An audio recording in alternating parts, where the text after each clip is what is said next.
What's up, everybody, and welcome back to another episode of the KindaFunny Xcast, your home for all things Xbox here at KindaFunny. I'm one of your hosts, Snowbike Mike, and today I am joined by just one of my gaming dads, Mr. Gary Witta, here at the table. And, of course, we have a very special guest, Gary. I brought on an expert to help school you and I and the audience on the big Microsoft versus FTC court case going on right now. As the closing arguments are in, I thought, you know what? Let's get someone who knows their stuff. Let's get someone who's not a jabroni like you and I to school us just a little bit. So I brought on one incredible gal. She's a freelance journalist, previously at the Washington Post. She has written for the New York Times, CNN, The Verge, IGN, and so much more.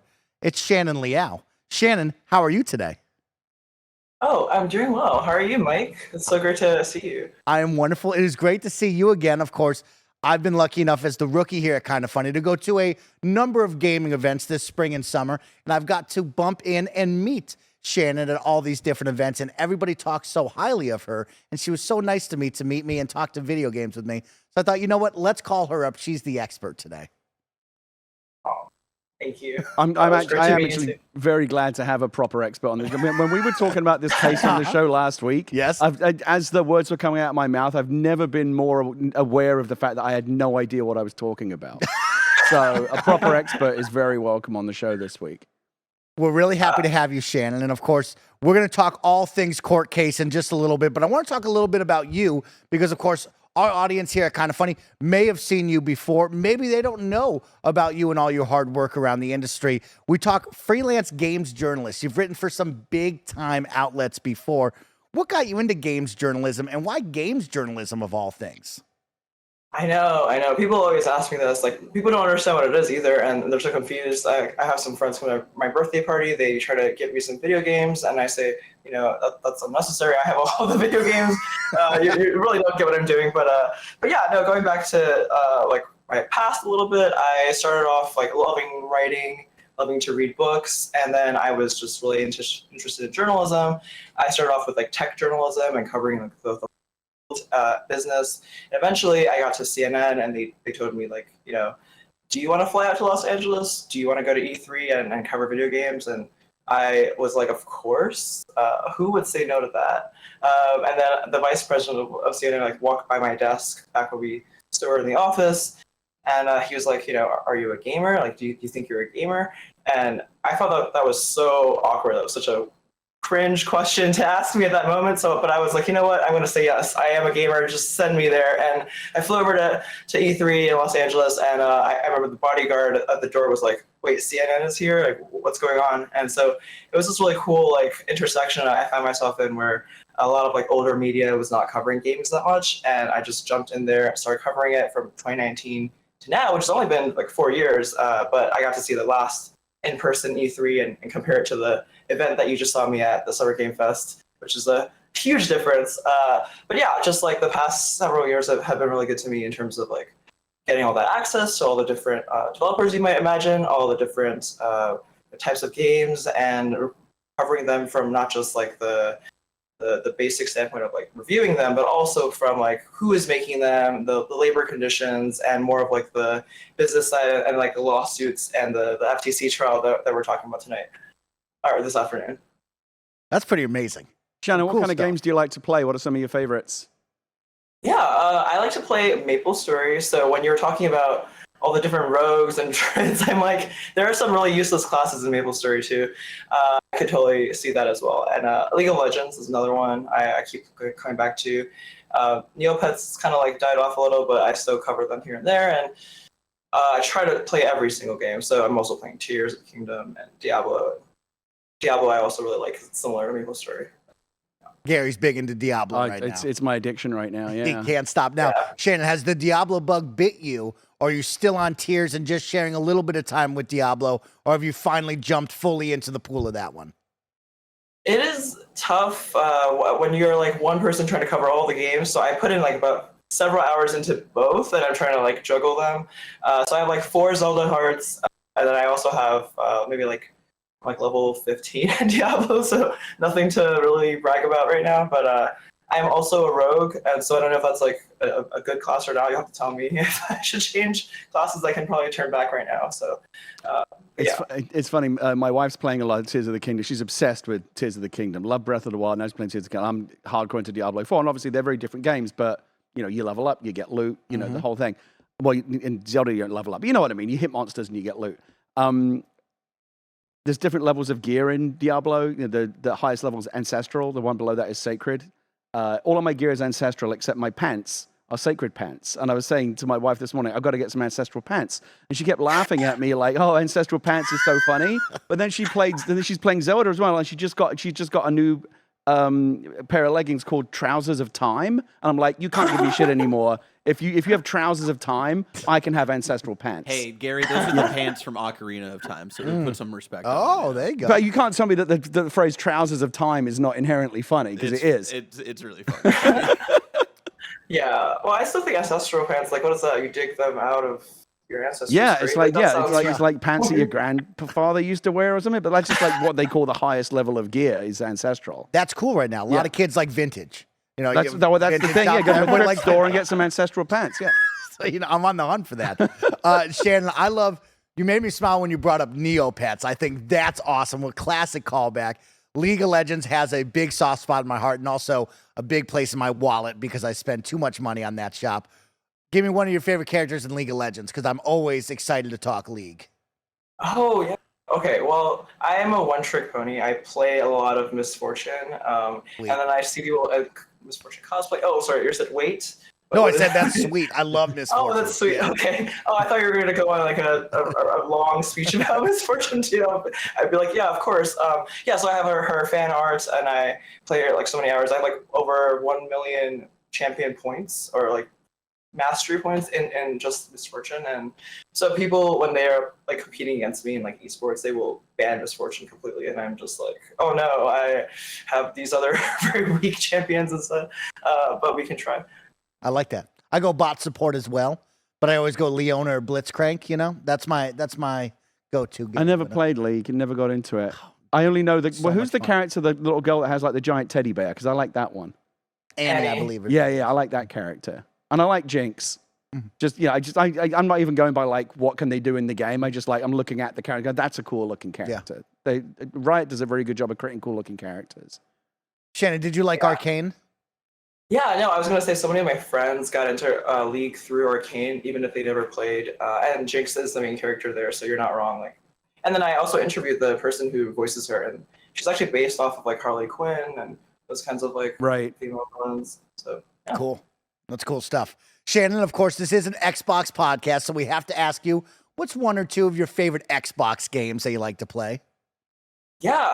So I loved Gears of War 5. I got really obsessed with the trailer with Billie Eilish, and then I started playing the whole thing over and over. And that was Mike is you've come to the right place if you want to talk about Gears. Mike's your man. I love Gears. Me and Gary played through the Horde mode together. Oh, that Horde mode is still my favorite. Oh my God. Gears 3 Horde mode. I used to play with the giant bomb guys. Legendary times. Really fun. Oh my gosh. Yeah, I wish we could play another one. Yeah, we should please add me on Xbox. I like that, Shannon. Now, I'll recommend a fun one for you. If you liked Gears 5, did you try Gears Hive Busters? Oh, no, I haven't. Okay. Here's a fun little easy weekend play session for you. You can beat it in one sitting, maybe two, not a long one. Gears Hive Busters tells its own little story, cool little squad, really, really well done from this team. So go check that one out for you.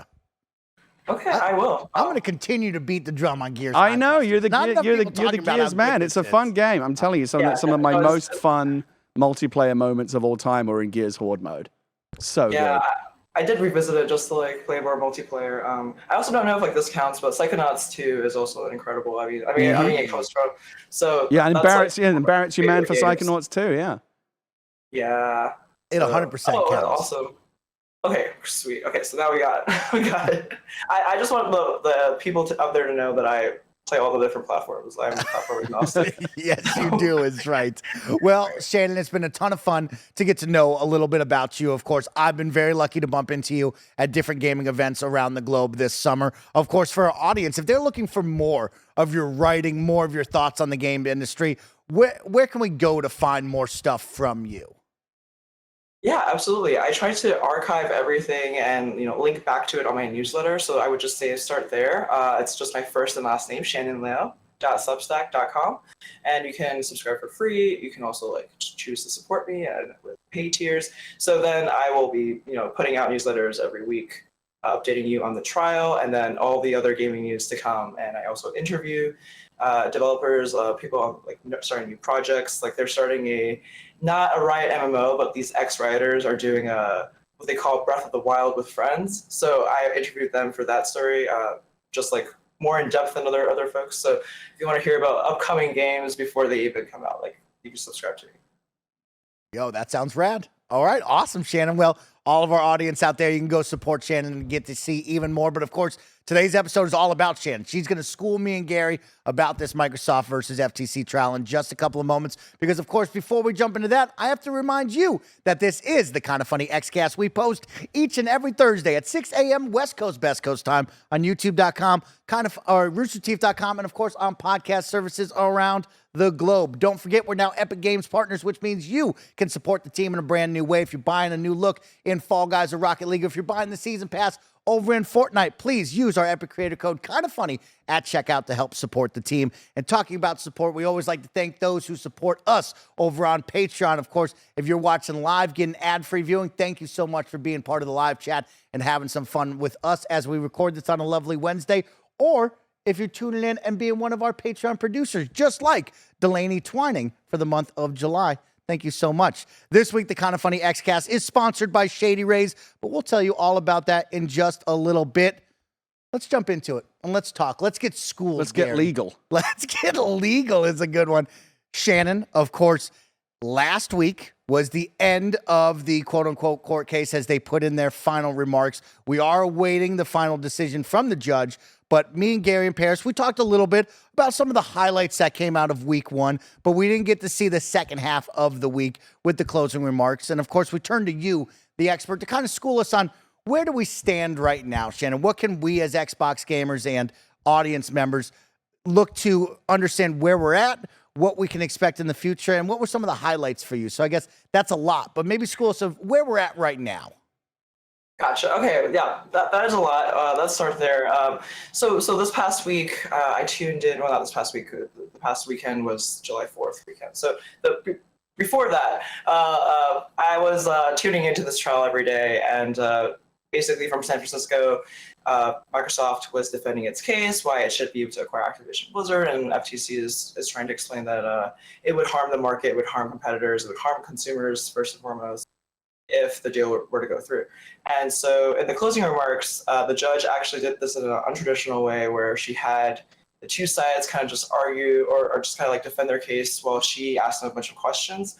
Normally in a trial, you would have everyone, the two different sides give a long speech, and that would be their remarks. But in this case, we got to hear and think about what the judge is actually thinking when she's questioning the two sides because she's sounding skeptical on certain parts of it. So she sat there talking to Microsoft, and Microsoft was being questioned on part of their situation. So I'll start off with what the judge said to FTC. The FTC said, "Oh, this case will harm Sony. If the deal goes through between Microsoft and Activision, that's going to harm Sony." And the judge actually interrupted the FTC lawyer and said, "We don't care about Sony. We care about the consumer."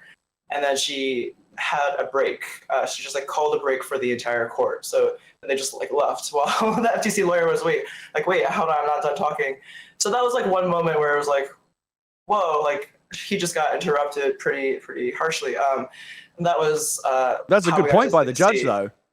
Yeah, no, the judge doesn't care at all about Sony. That's a common refrain from fans too of why is American court interacting with why does it care about a Japanese company? Why is it defending those companies? And I talked to a bunch of experts, so I'm going to be the expert whisperer of those people I talk to. And then they're they want to protect consumers more than they want to basically that it doesn't matter if the company is Japanese or American. They just want there to be options for the consumer. So that's why the FTC is trying to weigh in on this. But yeah, going back to what I was saying. So that was one place where you can see where the judge was a bit skeptical of the FTC. And then when it comes to Microsoft and the judge was questioning Microsoft about. I can pull up my article just to remember because it's been a few days, but there's a part here. Just like they're thinking about Call of Duty on Xbox Game Pass and how once Microsoft owns Call of Duty, will that be too powerful compared to like Sony and what Sony has to offer and Nintendo? So the judge has been kind of pushing Microsoft on that, and there's also the situation of like the cloud gaming, which is why the UK blocked the deal. UK said, there's too much cloud gaming with Microsoft. Microsoft owns Cloud Azure.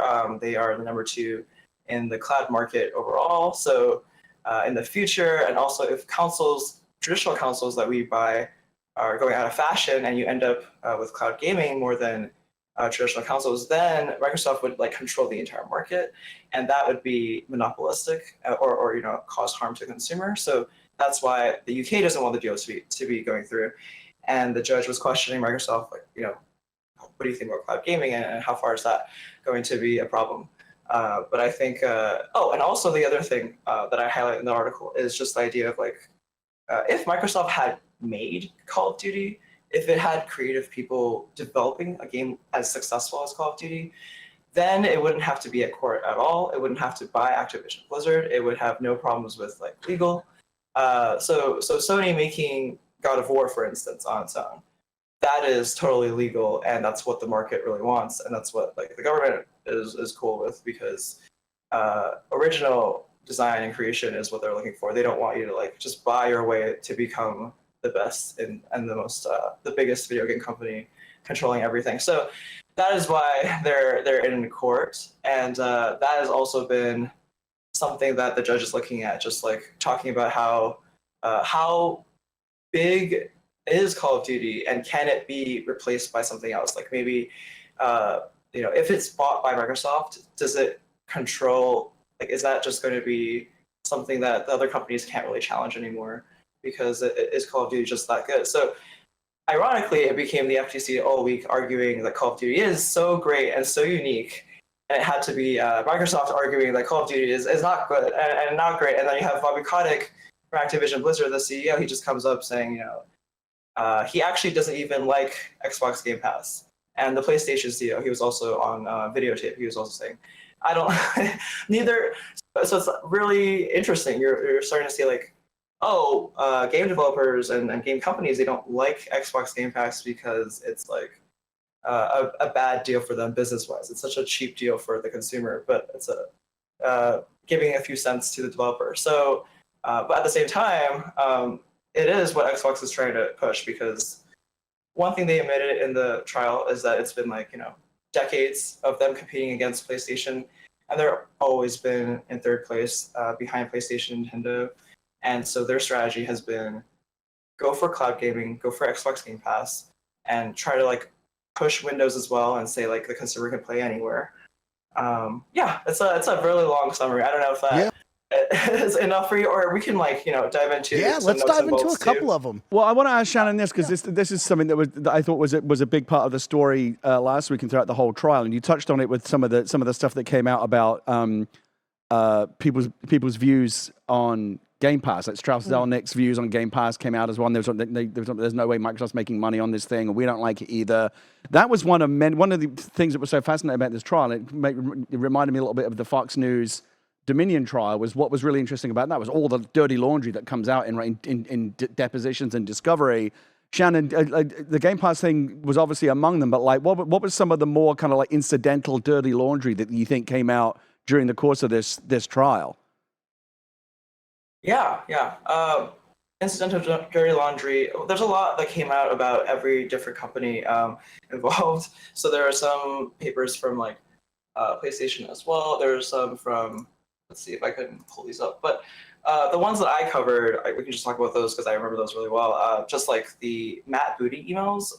There are 2 emails, but the one that I covered was just like kind of explaining. So basically, there's a lot of.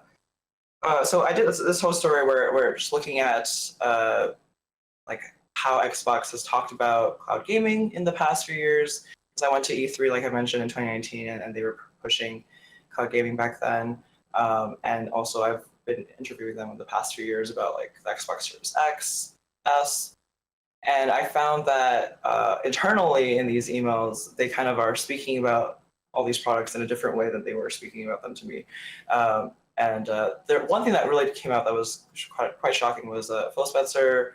I think he was on GameSpot telling them that he was not buying any Japanese game studios. He was not talking to any studios. And then at the same time, there was an email just a few days after this GameSpot interview. There's an internal email entered into evidence in the trial that shows that he was, and he actually emailed Microsoft CEO Satya Nadella, hey, we should buy Sega. Sega is a great idea to purchase. Let's look at their whole portfolio. And outwardly he had said, oh no, like if we're buying Japanese companies, that's not coming from me. So that was kind of a shocker. Yeah, like on a broader spectrum, I think one of the things that people seemed surprised by, and I was like, I don't know why people were surprised by this, but one of the things that came to light was this divergence between Xbox's public persona, which is defined a lot by Phil, but also through their social media presence, just the way they brand each other. Oh, we just love games, and it doesn't matter where you play, and oh, congratulations, Sony, on the release of God of War, can't wait to play it, and it's all very like, I'd like to buy the world a Coke and kumbaya. But when you see these emails, it's like, no, Microsoft's as cutthroat as any other company. They want to crush their enemies and hear the lamentations of their women. People are like, oh my God, Xbox is actually like trying to, do business and win the console wars. It's like, yeah, like, are you actually surprised by that? But that was definitely laid bare in the course of this trial as like very kind of, we love games and gamers, and we just want everyone to do well as long as people are having a good time as a public persona. But behind the scenes, yeah, they want to crush the competition. It's not that surprising to me, but a lot of people seem surprised by that revelation. Yeah, I was really impressed by Shannon's article recently on IGN. Shannon, of course, to circle back to you, the FTC trial unmasked Xbox ambitions. I thought you did a really good job writing about what we're seeing here with the quote-unquote dirty laundry and just kind of behind the scenes, as opposed to a consumer, right, where I see Phil happy-go-lucky. I see the Xbox Game Summer Showcase and Liz thumbs up and kumbaya, but really what's happening behind the scenes is much different than that. And I thought it was very interesting. Also, the reality of not knowing what the best move for mobile gaming was, Shannon. I thought that was really interesting with Phil's email over to, I believe it's Kathleen Gluckstein, I think. Somebody will say... Courtney, wait, is it? Let me look this up again. I think I might be close on that one. But I thought that was very interesting of like, hey, we don't have the right route for mobile. We need to refigure this out, or we need to come together and actually find and devise a plan, because they didn't have the answer for mobile gaming market and how to win that over. Yeah, Shannon, I want to ask you this, because you touched on something that was really interesting, and I noticed this during the trial as well, that it was unconventional for the judge to be kind of chiming in with her own comments and asking questions. Like, that's actually kind of more similar to the way that the Supreme Court operates, right? Like, the justices will, during arguments, they'll chime in and ask questions and sometimes just make statements and comments that court watchers will kind of interpret and try to read the tea leaves in terms of which way the justices are going. As you were listening to the judge, you talked about her shutting down the FTC and saying this is about the consumer, not about Sony, like rejecting that argument. In totality, do you think we've been able to read anything in the tea leaves about which way, which argument the judge was finding most persuasive and what she'll ultimately come back with? Yeah, absolutely. I did another story right after the one that you just mentioned for IGN, where I looked at talking to over a dozen experts. Some of them I quoted, some of them I didn't quote because I actually have Microsoft stock, so I didn't quote those. But there's people I just talked to across the industry and try to get a sense of who's going to win. And there actually is more of like a majority that you might expect. Like, a lot of people think that Microsoft is going to win, and that's because the FTC's argument is around Call of Duty and it's around cloud gaming, and those can be just like it's subjective. It's up to the judge to decide on those. But and in the past few months, under the Biden administration and just in general, like the FTC has been a bit more aggressive against tech companies, and so they even have sued Amazon recently for deceptively tricking customers into using Prime. So there's just a lot of FTC bringing in cases, but there's some skepticism from experts that they are going to win those cases. They're just kind of maybe posturing according to those experts. And I just checked; it was Catherine Boxing. So you're very close. Close. But- Thank you. Can you help me understand the FTC's argument about Sony? Because I'm a little confused on this. So they're saying this would hurt. So again, the judge rightly said, well, that doesn't matter. We care about the consumer, not Sony. But taking that argument on its face, how if we're going from a status quo where right now Call of Duty is a massive video game published on pretty much all platforms by Activision, and that now becoming a massive video game that is published on all platforms by Microsoft, because Microsoft have committed to continue to publish on all platforms. How does that change the equation for Sony? I'm trying to figure out, like it feels like that wouldn't make much of a difference. Call of Duty will continue to be a juggernaut on PlayStation, same as it ever was. Like, what's the argument there? Right. So I think you are highlighting a lot of the skepticism from the judge, and that's exactly why people don't think that that Microsoft, the FTC has much of a case here. But at the same time, the FTC was trying to prove out that, with Bethesda, with ZeniMax, with internal documents, that Microsoft does have greater ambitions beyond what it's promising, even though Call of Duty will be on all these platforms. Internally, Microsoft has always tried to, well, not always, but it's definitely in these emails proven that it's wanted to be competitive. It's wanted to, try to win over Sony and an attempt to be more competitive in this market where it's always lagging behind. And there are 2 emails where Matt Booty, another Xbox executive, has said that he didn't want, so I think one of them was about NVIDIA, if I'm correct here, if I remember this correctly. But basically, he didn't want any of these Xbox exclusives to be on another competing platform.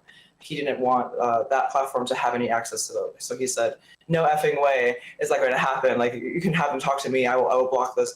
So that's one email that he had. And then the second email, he actually said that that content is a way that Microsoft can create a moat to block out competitors. And that is, that's paraphrasing, but basically that's a sentence, and that's like an email that the FTC is pointing to as evidence that Microsoft does have those greater ambitions. Thank you so much for pulling this email. It's perfect. So we can read this. Let's see. So in this paragraph, this is from 2019. He says, content is the one moat we have in terms of catalog. And so the word moat is something that the kind of like the experts who are more skeptical of Microsoft have pointed out, saying that is actually that's a term of warfare, isn't it? It's kind of a loaded term in and of itself. Right, exactly. So that's what they highlighted as like, this is great evidence on the FTC's side. So if you were looking at the other side of like, maybe Microsoft would lose the case, that would be why it is going back to that evidence. I just don't think anyone's shocked that giant companies are ruthless when they go into competition with one another.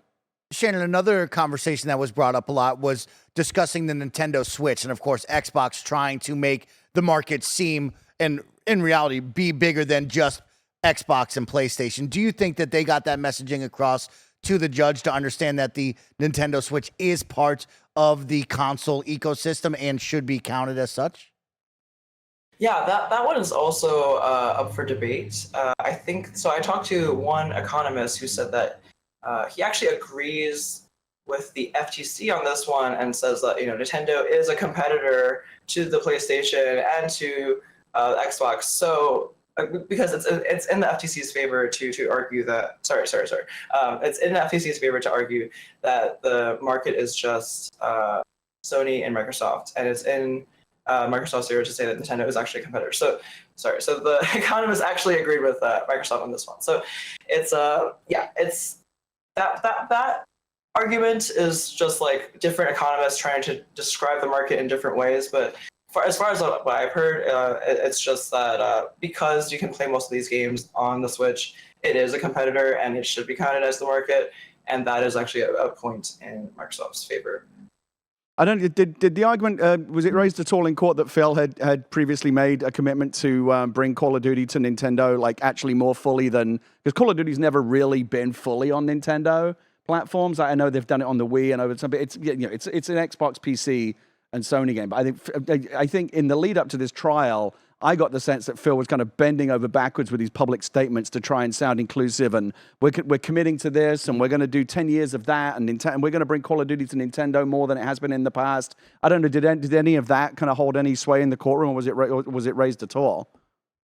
Yeah, absolutely. That was definitely raised in the courtroom, and I have to wonder if the timing of when Microsoft announced their deal kind of helps them out in terms of like now negotiating with or now being in court, because I remember writing this article while I was at the Washington Post interviewing Phil, and how they were announcing that Call of Duty was coming to the Switch, and they were really excited about that. Well, they were promising that. It's actually not like I don't think currently it's not running on the Switch. Like it's the specs are not there. They have to like do a lot of development to make that happen. So that was sort of like a future looking promise.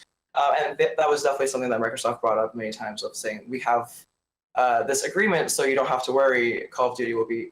But that was one place where the judge was also questioning and also, pressing them on this, because it's not actually happened, and Call of Duty can't really play on the Switch right now. So it's a hypothetical that is a guarantee from Xbox.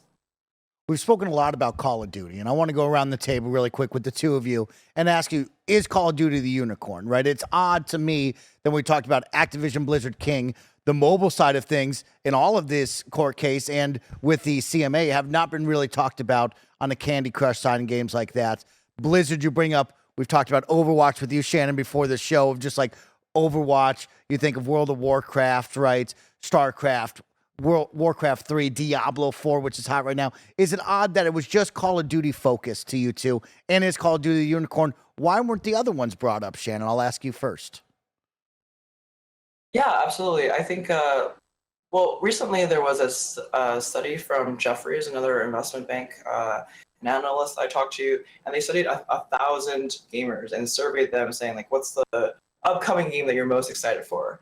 And for them, it was Call of Duty. Like almost 40% said Call of Duty over other games like other shooters as well. So it's just like the reason why Call of Duty is talked about so much is like it comes out every year and it's known to be successful, and people are always hungry for it. And I think that Candy Crush is mentioned as well. That's like the mobile gaming strategy that Xbox has, but Call of Duty was the main one because I really didn't understand this for so long when I was covering this trial or covering the whole deal being blocked last year as well.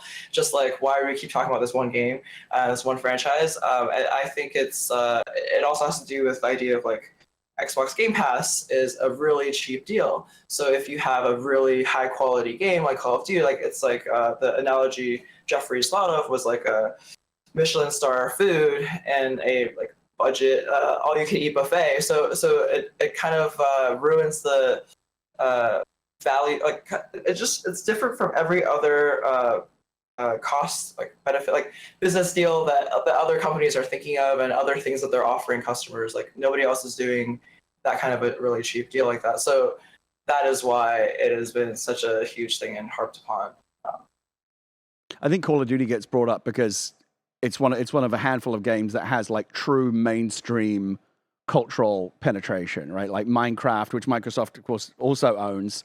And Call of Duty's up, Roblox. Call of Duty's up. Like if you're going to make an argument to a judge who's not necessarily a gamer, Call of Duty is something that, oh yeah, I know what. Oh yeah, that's huge, right? Like it just like transcends, gaming and goes into the mainstream culture, and the numbers back that up. And I think there is an argument that Microsoft owning it. I think Shannon, tell me if I'm wrong, but was one of the arguments that Sony was making that if Microsoft is publishing Call of Duty, even though it's going to continue to be published on PlayStation, that they'll favor the Xbox platform and like hold back features, or simply by putting it on Game Pass, it kind of tilts the scales in favor of Xbox over Sony. I mean, I think there probably will be a non-trivial amount of people who, if Call of Duty becomes available on Game Pass, will switch to Xbox, because if they're going to play Call of Duty every year, they don't have to buy it every year anymore. To what extent was that talked about?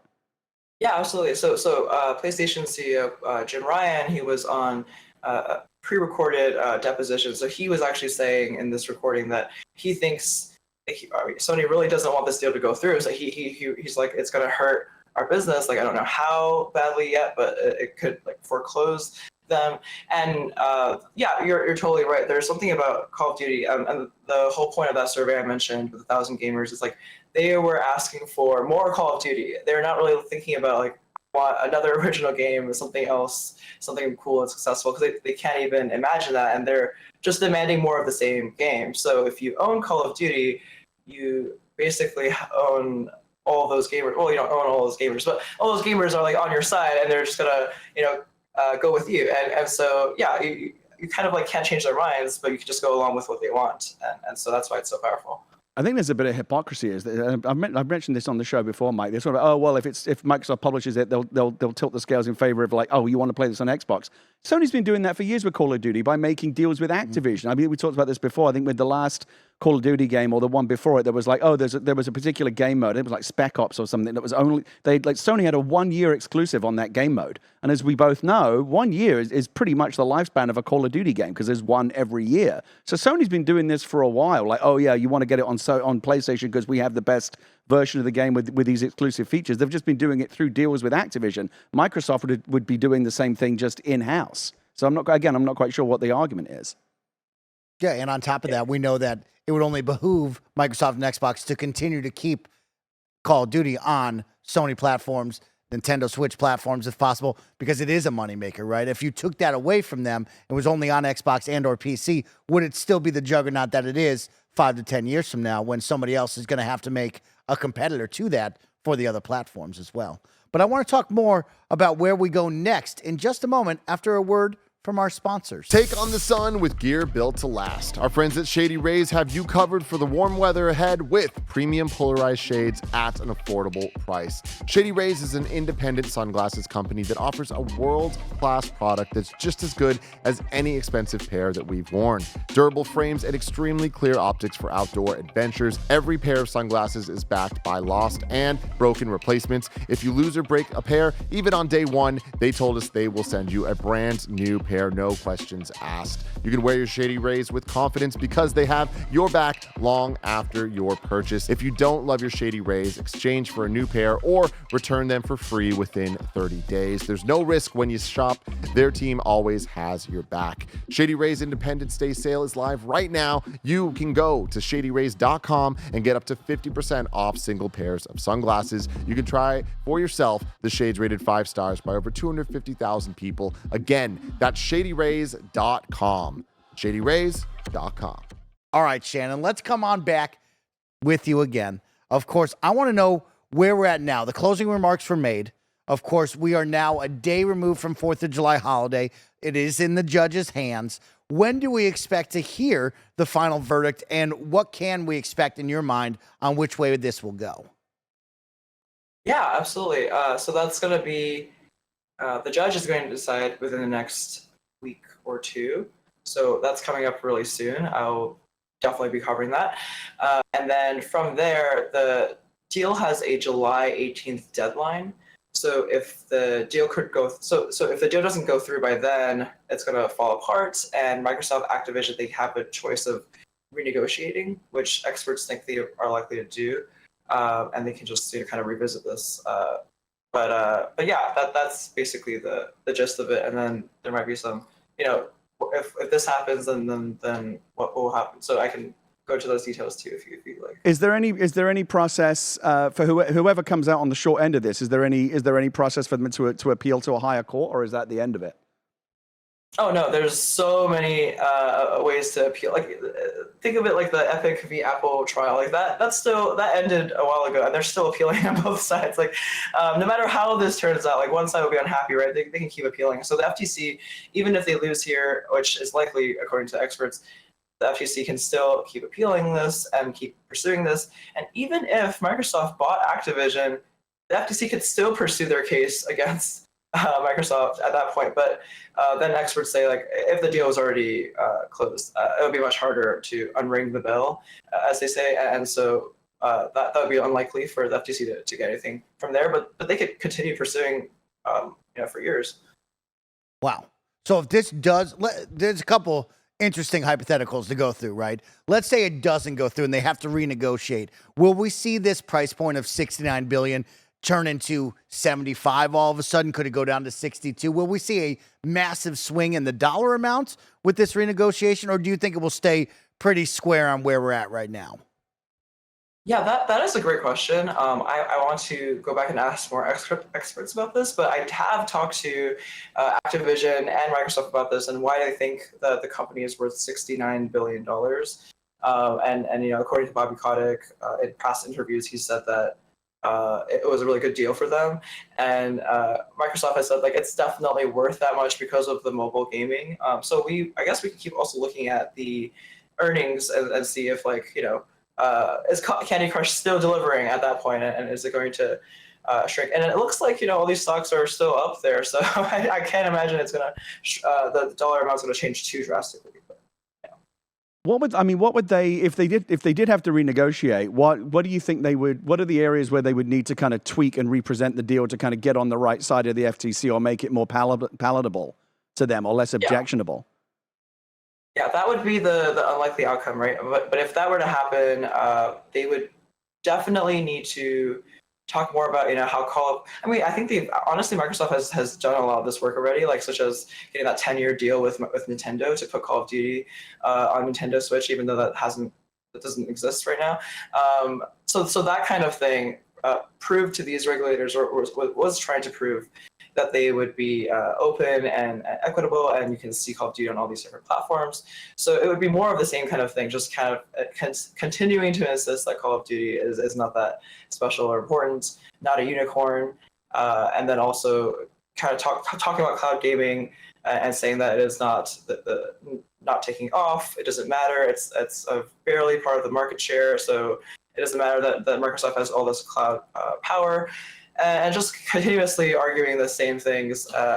Court can get very repetitive, and appeals can get very repetitive. So that has been a lot of what I've seen from Epic v. Apple as well. It's just I get some updates from them here and there, and it's always been nitpicky and going back and forth. So I imagine they'll continue arguing about those two things. Can the judge come back with anything more nuanced or complicated than a simple I side with this side or the other? Is it a binary thing, or is there anything in the middle? Oh, that's a great question. So this has been a kind of unusual trial. It's a speedy emergency trial that the FTC called for because Microsoft was going to move forward with the deal anyway. Even though the UK blocked the deal, it was going to move forward. It had the approval from 40 different countries. So this whole thing has been kind of untraditional. I don't know if the judge would do something in the middle, but in the Epic Apple case, which is completely unrelated, but still antitrust. That judge did find a way to, kind of make Epic and Apple unhappy with the outcome. They both got some wins, they both got some losses. This is more straightforward of is the deal blocked or not? And I think that's more of a binary. But if the judge can come out with something in the middle, I don't know what that would be, but she could be imaginative and creative here. Certainly she can rule the way that she wants to. And to Mike's point, if the judge were to come back and side with the FTC, presumably Microsoft would then have to immediately kind of put the brakes on moving forward with the deal as is and figure out a new way to kind of, again, renegotiate or tweak it or represent it in some way. If she comes back on the side of Microsoft, though, presumably that would mean that Microsoft would go kind of warp speed trying to get this deal closed, because as you said, once the bell has been rung, it's harder to kind of undo it. Right, absolutely. And then the only thing we haven't mentioned is how much money Activision Blizzard CEO Bobby Kotick is going to get from this. So if the deal falls through, he gets $3 billion. Well, the whole company gets $3 billion. And if the deal were to pass, he gets $400 million in stock. So it's a lose-lose for people who aren't fans of Bobby Kotick, right? Yeah. Yeah.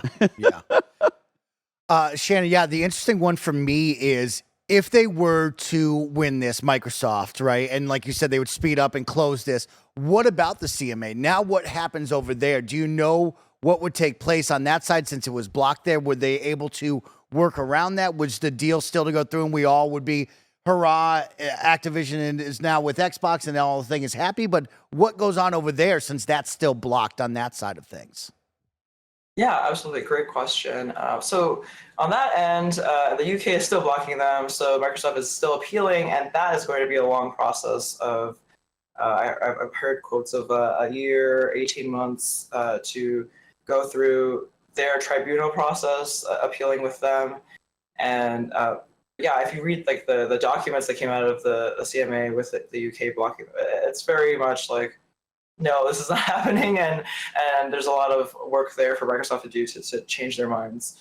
That'll take a long time. But I did talk to all those experts, and they said that they still think the deal is going to pass. It's going to take much longer for Microsoft, and the people who are not the expert who is not a Microsoft fan was saying, "Oh, it's so illegal. How can they move forward when the UK has weighed in and said it's illegal? That's unethical to go forward then."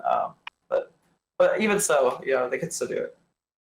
We have an audience member writing in. Of course, you can watch live if you support us over on Patreon. You can watch ad-free, and you can watch us live. Omega Buster writes in and says, wasn't this hearing only to determine whether the temporary injunction would be extended? Now, Shannon, there was conversation of another trial with the FTC in August. So what is that later on? Would Microsoft have to do all this again in August if this were to go through or not go through regardless? Right. So that's right. This is the beginning of a longer trial. If I'm kind of fuzzy on the details, but basically this is only like a beginning version of it. So if the judge blocked the deal here, it would just end here. But if the judge agrees with Microsoft, it'll continue. And there might be, if the FTC chooses to pursue them, there could be a longer trial up ahead. And that would be past the deadline, and that's also a little confusing of like what's going to happen at that point. I'm also not too clear on it, but yeah, we will at least see some answers in the next 2 weeks, because that is when everyone has to get to work. The judge with the answers, and the deal has to be pushed forward. So there may be a trial that's up to the FTC to pursue them.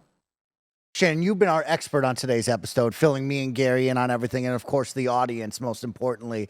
And so with everything that you have learned, you have heard, you have written about and reported on, do you think that the FTC will win this trial here with the judge once she puts down her decision? Or do you think Microsoft will come out on top during this trial that we're dealing with right now? Oh, so asking me for my opinion. Yeah, what do you think? What do you think? What's your prediction? Do you think that who made the who do you think made the most persuasive argument? Got it. Yeah, no, I mean, I saw Matt Booty, Sarah Bond, Phil Spencer. They're all on, giving their testimony in court the past 2 weeks, and they were very convincing actually. And I think that only maybe Matt Booty with his emails was maybe caught in a few times, but Sarah Bond and Phil Spencer were very calm, collected, and they presented their points very well.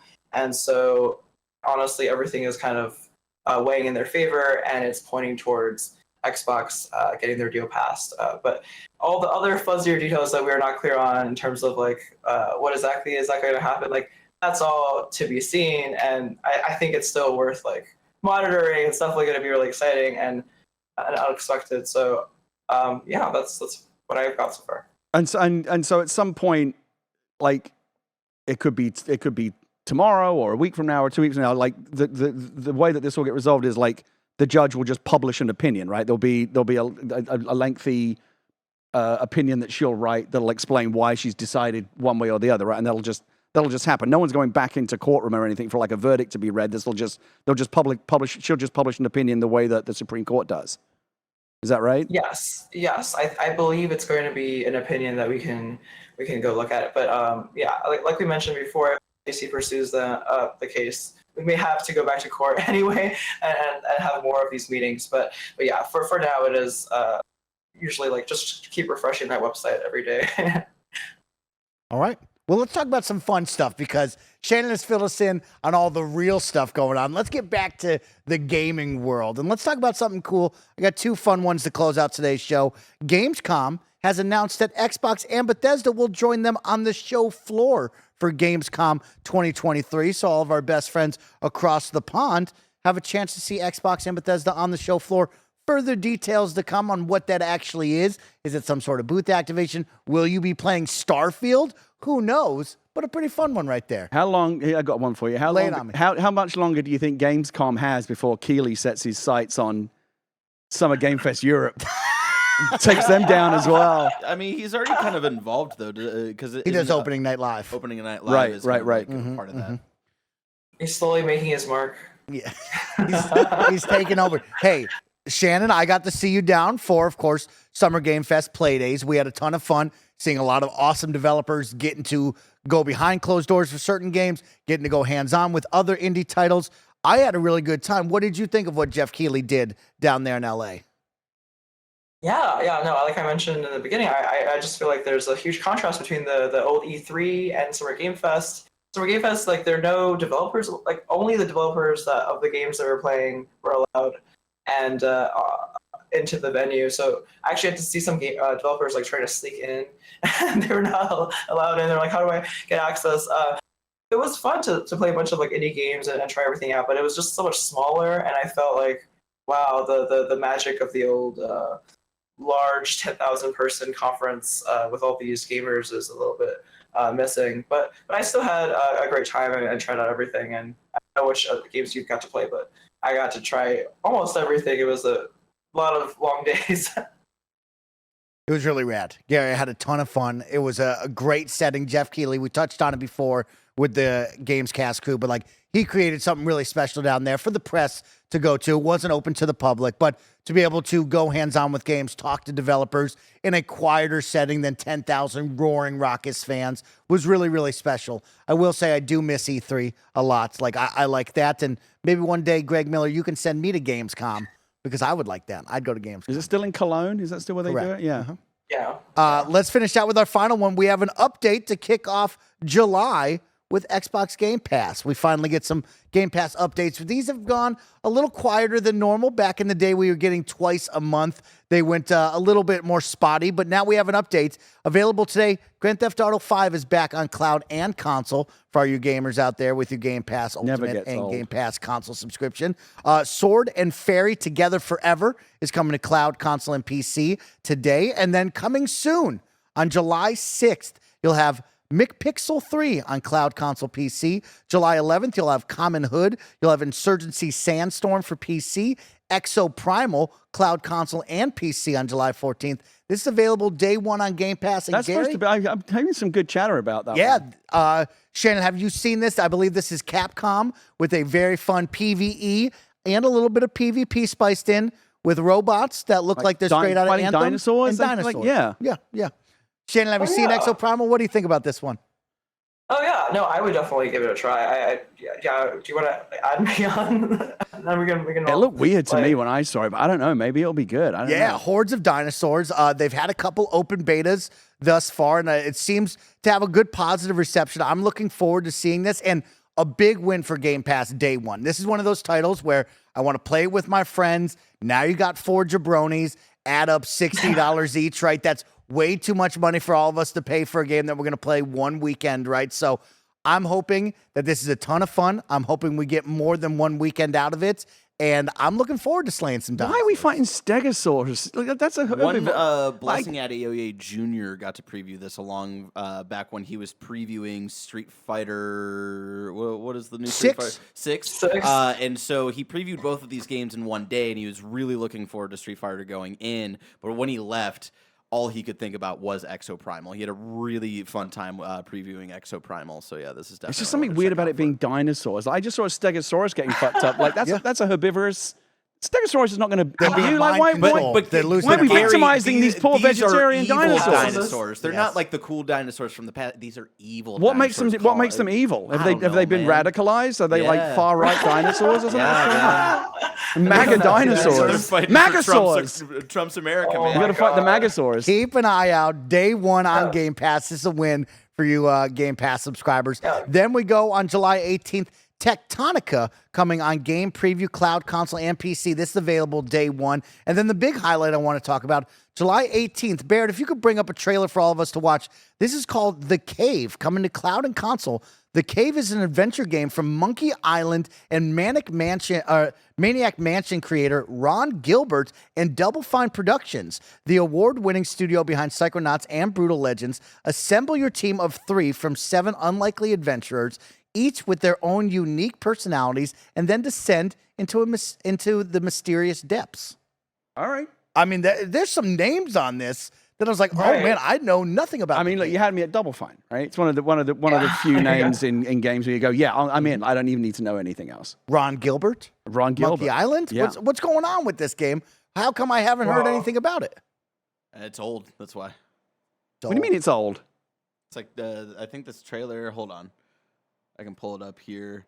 This trailer's from 10 years ago. Wow. Oh, so this okay. is a game that's been out for a while, but it's just now coming to Game Pass. Coming Okay. to Game I Pass. see, I see. Okay. Shannon, you brought up Psychonauts. Did you watch the big Double Fine documentary, and what did you think of that? I actually did. It's so many hours. I didn't even finish it. I was trying to watch all of it and then write a newsletter about it. And I was like, you know what? This has been 10 hours in of 28 hours. No, it was great. It's so fun to see like game development and how it actually happens. And 10 years ago, they were making a lot of jokes that, not even 10 years ago, but just the beginning of Psychonauts being developed.